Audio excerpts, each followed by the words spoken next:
Bismillahirrahmanirrahim. Assalamu alaikum. How are you, friends? I hope you'll be fine. You'll be doing great. My name is Karim Khan and I'm back with another grammar lecture video. In today's class, we're going to discuss what is a noun phrase. In early classes, we have discussed phrase in detail. That phrase is a group of words that functions as a grammatical unit in a sentence. Guys, sentence is like a machine. If all the parts are systematically installed in a proper way, the machine will be working in a proper order. If any part of the machine is not connected or installed in a proper way, the machine won't be working in a proper way. The same class sentence is also like a machine. If all the elements, if all the components of the sentence have connected, arranged, placed in a proper position, the sentence will express a clearer meaning and concept. If not so, the sentence will create some misconception. Noun phrase जो है वो sentence structure के लिहाज से sentence में इसका एक अच्छा रोल है, because noun it indicates नाम से जाहिर है that noun parts of speech में वो part है which has a very distinct role in English grammar, because noun can be the subject of a sentence or noun can be the object of a sentence. तो sentence structure के लिहाज से noun का जो role है, it's unforgettable. It's very important, very essential and very significant. The same noun phrase जो है, noun or noun phrase or noun clause, they all have the interlinked meaning with each other. The same noun phrase is also very important. इसको जानना बहुत ज़रूरी है sentence structure के लिहाज से. तो आइए आज थोड़ा concept clear करने की कोशिश करते हैं. Let's get started class. Noun phrase. Noun phrase. Class अगर हम इसकी डिफिनीशन को देखें, so a group of words, any phrase, जितने सारे phrases they are all group of words, mean there more than one word. So noun phrase is a group of word that acts as a noun in a sentence. जो noun की तरह act करता है and it doesn't have subject verb combination. Subject उसमें होता ही तो already subject phrase है, but it doesn't have a finite verb. इसमें कोई फाइनाइट वर्ब नहीं होता. That's why this is called noun phrase. Clear classes, आपने इस किस्म के सेंटेंसेस बहुत देखे होंगे. She Yeats rice. Clear? In this sentence we have she, subject mean pronoun, rice is the object which is a noun. Or Ali watches TV. So Ali is also a noun and TV is also a noun. Clear? One is the subject of the verb watches and TV is the object of the verb watches. Clear? लेकिन जब इससे बात बढ़ जाती है, इन nouns के साथ अगर हम दूसरे मॉडिफायर्स लगा लेते हैं, तो फिर हमारा जो सेंटेंस है वो काफ़ी बल्कि बन जाता है. और समटाइम्स तो इस तरह होता है कि एक फ्रेज इतना लेंथी होता है जितने जो आपका जो नॉर्मल सेंटेंस है उससे काफ़ी लेंथी होता है. तो उस दौरान आपके लिए बहुत मुश्किल होता है कि आप उसमें सब्जेक्ट को फाइंड आउट करें, वर्ब को फाइंड आउट करें और ऑब्जेक्ट को फाइंड आउट करें. इसलिए नाउन फ्रेज बहुत ज़रूरी है क्लास. तो जिस तरह हमने इसकी डेफिनेशन में पढ़ी कि it's a group of words and it acts like a noun and it doesn't have subject verb combination, mean it doesn't have a finite verb. Clear class? For example मैं आपके सामने कुछ एग्जाम्पल लिख लेता हूं. मैं बोलता हूं दैट बॉय, ओ लड़का. सो बॉय इसमें क्लास क्या है आपके पास? ये नाउन है. दैट इसके साथ मॉडिफायर है. अगर मैं बोलता हूं अ टॉल ट्री, तो ट्री इसमें क्लास ना. नाउन फ्रेज में हमेशा एक हेड नाउन होता है. नाउन फ्रेज में एक हेड नाउन होता है, उसके साथ दूसरे मॉडिफायर्स होते हैं. अभी हम उसको समझेंगे कि वो मॉडिफायर कौन कौन से होते हैं. A tall tree. Clear class? या इसके अलावा क्लास अगर हम देखें तो the smart the smart girl, clear class, girl इसमें नाउन है, द स्मार्ट इसके साथ मॉडिफायर से, आवर कंट्री, क्लास कंट्री इसमें नाउन है, हेड नाउन है, और बाकी इसके साथ क्या है क्लास, कोई अदर वर्ड्स है, तो they are called noun phrases, clear. अच्छा, अभी इसके हम फंक्शन की अगर हम बात करें, या फंक्शन से पहले अगर मैं इसको आपको नाउन फ्रेज की फॉर्मेशन थोड़ी बताऊं कि नाउन फ्रेज को आपने किस तरह बनाना है, क्लियर। तो क्लास इसमें ये है,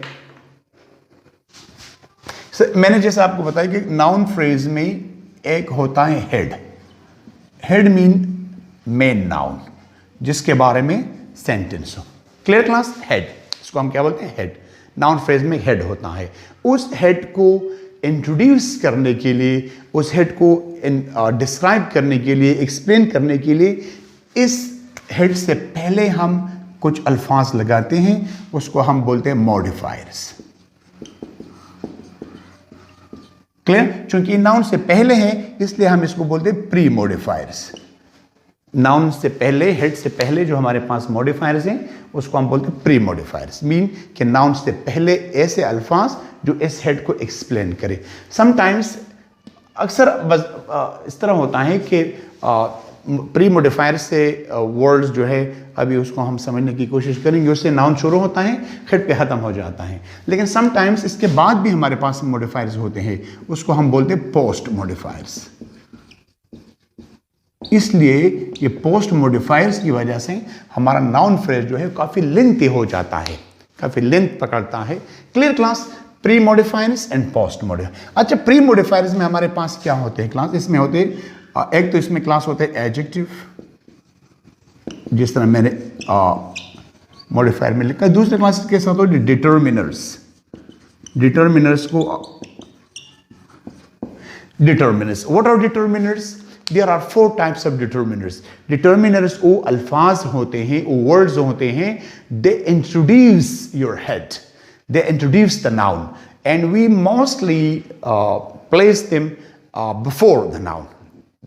नाउन से पहले हम उसको लगाते हैं, अभी हम पढ़ेंगे कि sometimes उसको हम नाउन फ्रेज से भी पहले लगाते हैं। So class, what are determiners? There are 4 types. The first one इसमें क्या है class? Article, A, an and the.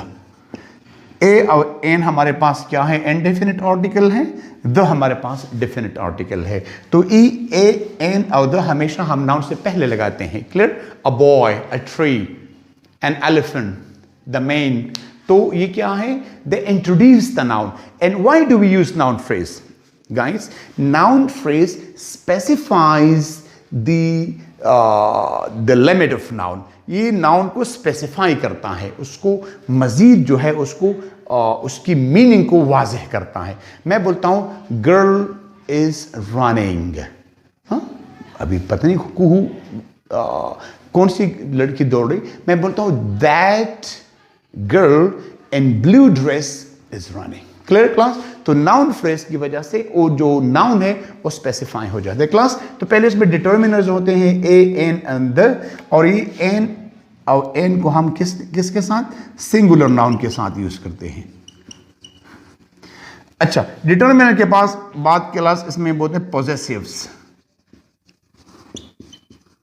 जो माई, योर, और, हिज, her, its, etc. इस किस्म के अल्फाज हमेशा हम नाउन से पहले लगाते हैं। I love my country, she loves her family, clear class। अगर मैं बोली मैं ये ए वाला, a boy is running, तो क्लास मैं इसे नहीं बोलता कि boy A is running, क्योंकि डिटर्मिनर को, आर्टिकल को हम नाउन से पहले लगाते हैं। अच्छा, इसमें मैं बोलता हूं she loves her family, class family इसमें हेड वर्ड है, क्लियर। हर इससे पहले आए हैं, ये पोजेसिव है, तो ये हर फैमिली क्या क्लास क्या हुआ? Now this is the noun phrase. Clear? अच्छा, इसके बाद क्लास है हमारे पास डेमोन्स्ट्रेटिव्स. डेमोन्स्ट्रेटिव में class this, these, that and those. ये क्लास क्या है? They are demonstratives and they always come before the noun. Clear? To make it more specifying. For example, मैं बोलता हूँ that man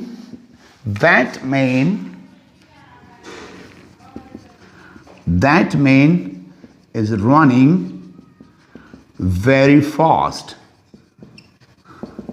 कौन आदमी तेज दौड़ रहा है? That man, वो आदमी. For I met those students in the class.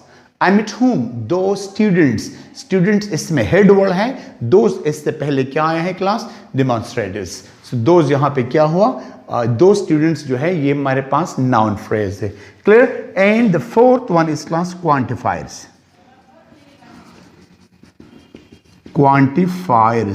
Quantifier नाम से जाहिर है quantity. Those words which express the quantity of something. तो यहाँ पे quantity of a noun. Class for example हमारे पास क्या है?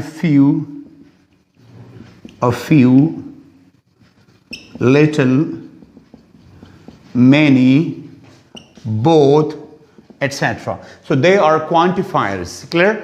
I met some students, I met some people, I met some mothers in the party. मैं कुछ mothers से मिला. Some mothers. So mothers यहाँ पे क्लास मेरा जो है वो head word है, noun phrase है. Some इससे पहले मैंने quantifier लगाया. Few boys are trying to violate the rules. Who are violating the rules? Few boys. So boys यहाँ पे क्लास क्या हुआ? एक noun है. Few इससे पहले quantifier मैंने लगा दिया.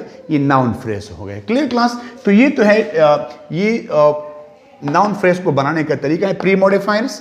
तो ये सारी चीजें. Clear? इसके बाद head. Post modifiers में भी कभी कभार हमारे पास एक noun phrase जो length पकड़ता है, जो आगे तक जाता है, तो उसमें हम यूज करते. पोस्ट मॉडिफायर में क्लास हमारे पास क्या होते हैं? Prepositional phrase. आगे वाले क्लासेस में हम इसको पढ़ेंगे. Prepositional phrase. अच्छा class. Participle phrase,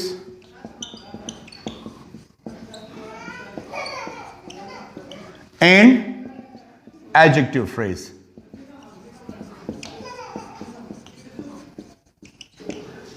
Class prepositional phrase, participle phrase and adjective phrase.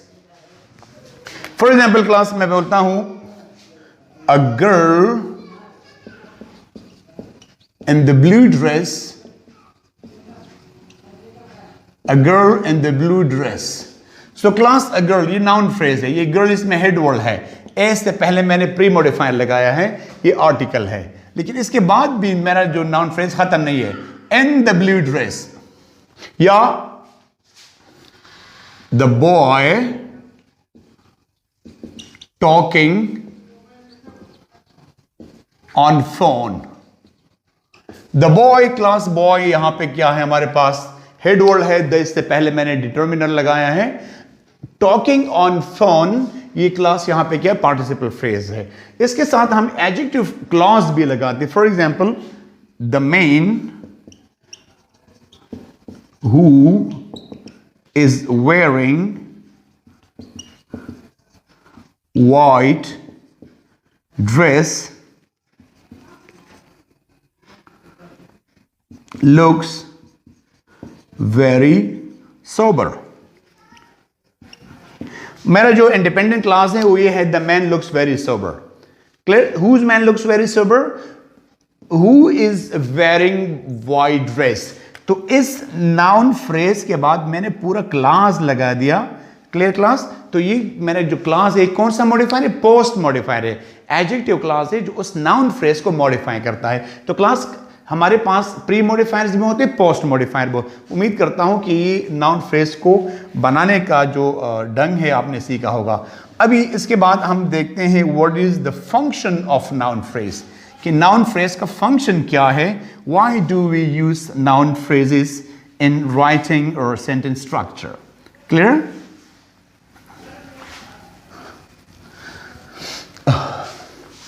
Class sentence को अगर आप देखें, सेंटेंस की स्ट्रक्चर को, तो इसमें 3 बातें जरूरी जो बातें होती है क्लास. उसमें पहला होता है subject, the doer of an action, verb action, object which receives an action. Clear class? Luckily subject भी हमारे पास नाउन होता है या नाउन फ्रेज होता है. वर्ब तो वर्ब होता है और ऑब्जेक्ट भी हमारे पास, ऑब्जेक्ट भी हमारे पास क्या होता है क्लास? नाउन या नाउन फ्रेज. Clear class? देखिए, the function of noun phrase is to give more information to that noun which it modifies. Clear? And that can be the subject or an object of the sentence. For example, class, मैं लिखता हूं my younger brother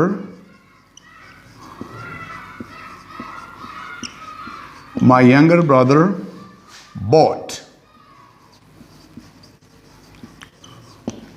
a new smartphone.